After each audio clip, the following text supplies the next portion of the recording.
Hello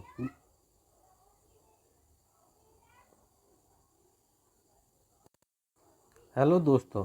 तो आप देख रहे हैं आर के एग्ज़ाम अपडेट। तो चलो दोस्तों, आज हम आगे स्टार्ट करते हैं। पीछे हमने वो पूरा कर लिया था अपना वैदिक काल, तो आज हम पढ़ेंगे महाजनपद काल। चलिए स्टार्ट करते हैं। राजा बिंबिसार के दरबार में उस प्रसिद्ध चिकित्सक का नाम क्या है जो भगवान बुद्ध के निजी चिकित्सक थे? तो इसका ऑप्शन है सही है जीवक। जो जीवक थे ये थे। तो इसकी व्याख्या देखते हैं। चलो, बिंबिसार हर्यक वंश का संस्थापक था। वह बुद्ध धर्म का अनुयायी था। इसके दरबार में प्रसिद्ध चिकित्सक जीवक रहते थे, जिन्होंने भगवान बुद्ध का निजी चिकित्सक के रूप में उनकी सेवा के लिए भेजा गया था। चलिए अब आगे हम जैन धर्म और बौद्ध धर्म के बारे में पढ़ते हैं। ये बहुत इंपॉर्टेंट टॉपिक है। यहाँ से एक दो क्वेश्चन हमेशा आते हैं, तो आपको ये बहुत ध्यान से पढ़ना है। तो स्टार्ट करते हैं। चलो, क्वेश्चन नंबर 20। गौतम बुद्ध ने डैश में धर्म चक्र परिवर्तन का उपदेश दिया था। तो कहाँ दिया था इसका तो आप सभी को ही पता होगा, सारनाथ में। Option D. महात्मा गौतम बुद्ध के प्रथम उपदेश को धर्म चक्र परिवर्तन कहा जाता है। गौतम बुद्ध ने अपना प्रथम उपदेश सारनाथ, उत्तर प्रदेश, वाराणसी में दिया था। सारनाथ को अन्य नाम से ऋषिपत्तनम से भी जाना जाता है। गौतम बुद्ध ने अपना सर्वाधिक उपदेश कौशल देश की राजधानी श्रावस्ती में दी है। ये पॉइंट भी बहुत इंपॉर्टेंट है। जो उन्होंने अपनी सबसे ज़्यादा उपदेश दिए हैं वे श्रावस्ती में दिए हैं। ये भी आपको ध्यान रखना है। उस स्थान का नाम बताइए जहां बुद्ध को मान्यता के अनुसार गौतम बुद्ध ने अपनी मृत्यु के बाद परिनिर्वाण प्राप्त किया था। ये आपको पता ही होगा, कुशीनगर। ये कुशीनगर है। तो चलिए इसकी व्याख्या देखते हैं। ऑप्शन डी है इसका। इसकी व्याख्या देखते हैं। Sorry, B. ऑप्शन बी है। बौद्ध धर्म के प्रवर्तक महात्मा बुद्ध ने अपनी मृत्यु 80 वर्ष की अवस्था में 483 ईसा पूर्व में कुशीनगर में चंदू द्वारा अर्पिता भोजन करने के बाद हो गई थी, जिसे बौद्ध धर्म में महापरिनिर्वाण कहा जाता है। चलो क्वेश्चन नंबर 22 देखते हैं। पाली में बौद्ध ग्रंथों को आमतौर पर त्रिपिटक यानी थ्रीफोल्ड बास्केट कहा जाता है। इनमें से कौन सा त्रिपिटक में नहीं आता?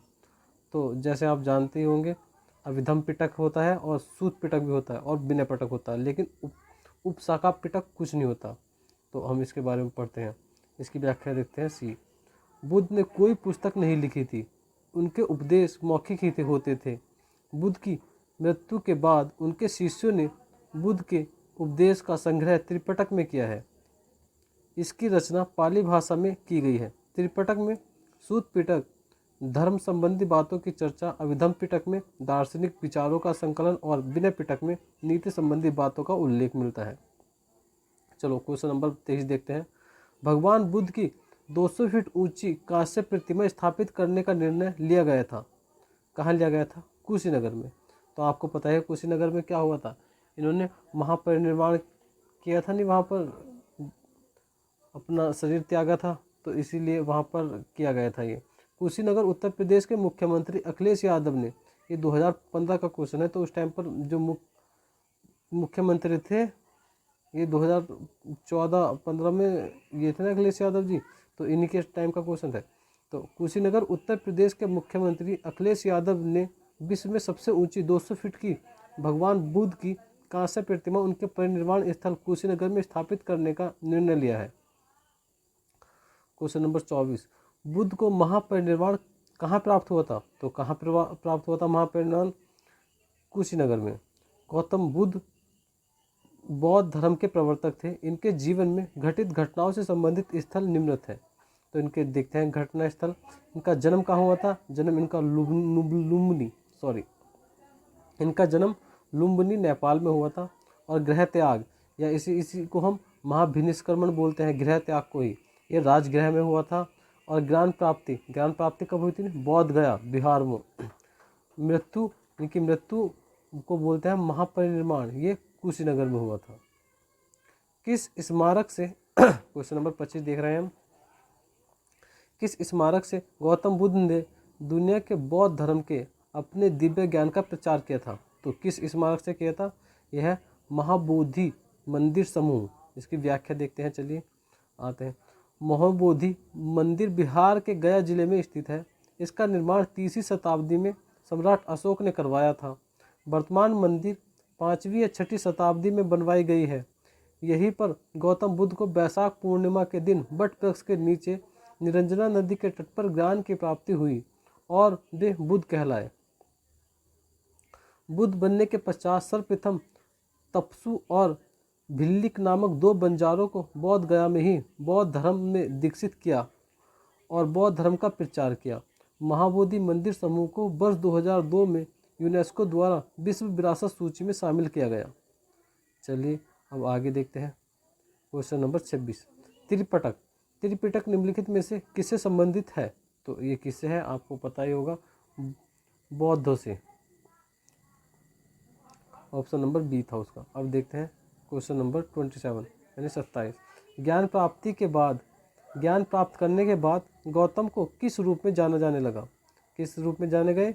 बुद्ध के रूप में जाने गए। गौतम बुद्ध का जन्म लुम्बिनी में 563 ईसा पूर्व में हुआ था।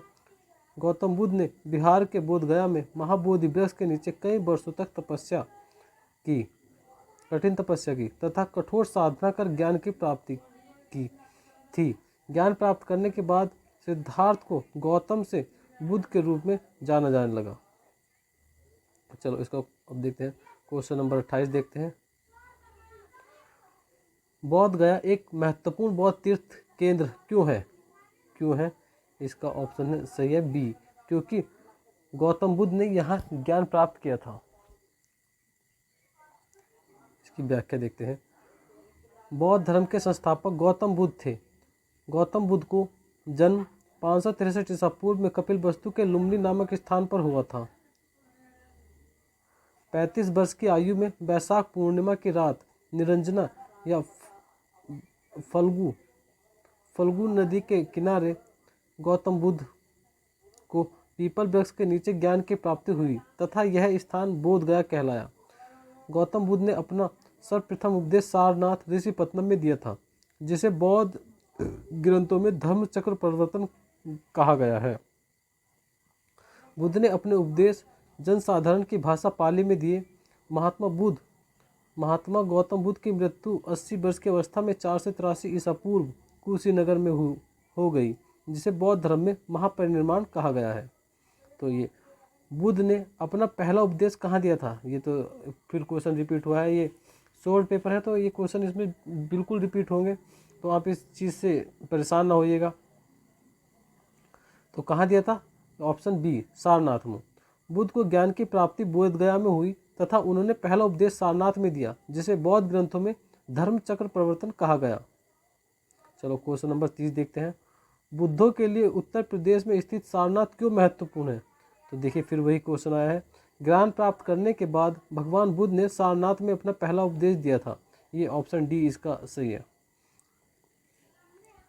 गौतम बुद्ध ने ज्ञान प्राप्ति के बाद उत्तर प्रदेश के सारनाथ ऋषिपत्तनम में 5 सन्यासी ब्राह्मणों को अपना प्रथम उपदेश दिया, जिसे बौद्ध ग्रंथों में धर्म चक्र प्रवर्तन के नाम से जाना जाता है। अतः यह स्थल बौद्धों के लिए महत्वपूर्ण है। धातव्य है कि बुद्ध ने अपने जीवन काल में सर्वाधिक उपदेश कौशल देश की राजधानी श्रावस्ती में दिए हैं। अब देखते हैं क्वेश्चन नंबर 31। मनुष्य जीवन का सर्वोत्तम ध्येय है कैवल्य, जिसका अर्थ है, इसका अर्थ क्या होता है? ऑप्शन सी इच्छाओं पर विजय प्राप्त करने वाला। इसकी व्याख्या देखते हैं। कैवल्य का अर्थ होता है इच्छाओं पर विजय प्राप्त करना होता है। कैवल्य अर्थात ब्रह्म विद्या का वह ज्ञान हो जो शास्त्र रहित हो और स्थायी हो। यह विवेक उत्पन्न होने पर औपौधिक दुख, सुखादि अहंकार, प्रबंध, कर्म और संस्कार के लोप हो जाने से आत्मा के चित्त स्वरूप होकर आवागमन में मुक्त हो जाने की स्थिति को कैवल्य कहते हैं। क्वेश्चन नंबर 32 देखते हैं। 24वें जैन तीर्थंकर या अंतिम तीर्थंकर थे, कौन थे? महावीर। महावीर स्वामी जैन धर्म के अंतिम तीर्थंकर थे। यह 24वें तीर्थंकर थे। महावीर स्वामी से पहले 23 तीर्थंकर जैन धर्म में हुए। जैन धर्म के प्रथम तीर्थंकर ऋषभदेव थे। महावीर स्वामी ज्ञान प्राप्ति के बाद महावीर कहलाए। इसका अर्थ होता है कि अपनी साधना में अतुल्य पराक्रम दिखाना। 23वें तीर्थंकर पार्श्वनाथ के 4 महाव्रत हैं, सत्य, अहिंसा, असत्य तथा अपरिग्रह का प्रतिपादन किया था। महावीर स्वामी ने ब्रह्मचार्य नामक 5 महाव्रतों इसमें से जोड़ दिए थे। पहले जैन तीर्थंकर कौन थे? Question number 33। पहले जैन तीर्थंकर कौन थे? अभी आपने पढ़ा कौन थे? ऋषभ थे। इसकी व्याख्या देखते हैं। ऋषभदेव जैन धर्म के प्रथम तीर्थंकर थे। जैन धर्म में कुल 24 तीर्थंकर हुए, जिनमें पहले ऋषभदेव, दूसरे अजीतनाथ, 22वें अष्टोनेमी, 23वें पार्श्वनाथ और 24वें महावीर थे। ऋषभदेव एवं अष्टोनेमी का उल्लेख ऋग्वेद में तथा अजीतनाथ का उल्लेख यजुर्वेद में मिलता है। इस धर्म के महात्माओं की उपाधि तीर्थंकर है। अब क्वेश्चन नंबर 34 देखते हैं। जैन धर्म में तीन रत्न दिए जाते हैं और उन्हें निवारण का मार्ग कहा जाता है। वे क्या है? इसका ऑप्शन डी सही है। सही विश्वास, सही ज्ञान और सही आचरण।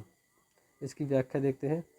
जैन धर्म के संस्थापक एवं प्रथम तीर्थंकर ऋषभदेव थे। महावीर स्वामी जैन धर्म के 24वें और अंतिम तीर्थंकर हुए। महावीर स्वामी का जन्म 540 ईसा पूर्व में कुंडल ग्राम वैशाली में हुआ था। महावीर स्वामी ने अपने उपदेश प्राकृत अर्धमगधी भाषा में दिए। जैन धर्म के त्रिरत्न है साम्यक दर्शन, जिसका मतलब होता है सही विश्वास, साम्यक ज्ञान, सही ज्ञान और साम्यक आचरण, सही आचरण। जैन धर्म के ईश्वर की मान्यता नहीं है, इसमें आत्मा की मान्यता है। महावीर स्वामी जी पुनर्जन्म एवं कर्मवाद में विश्वास करते थे। तो आज ये जैन धर्म और बौद्ध धर्म भी यहाँ पर समाप्त हो गया है। इसके इतने ही क्वेश्चन UPSSC में आए हुए हैं। तो आपको कैसा लगा ज़रूर बताइएगा और हमारा चैनल लाइक और सब्सक्राइब ज़रूर कीजिएगा। तो चलिए चलते हैं फिर। धन्यवाद।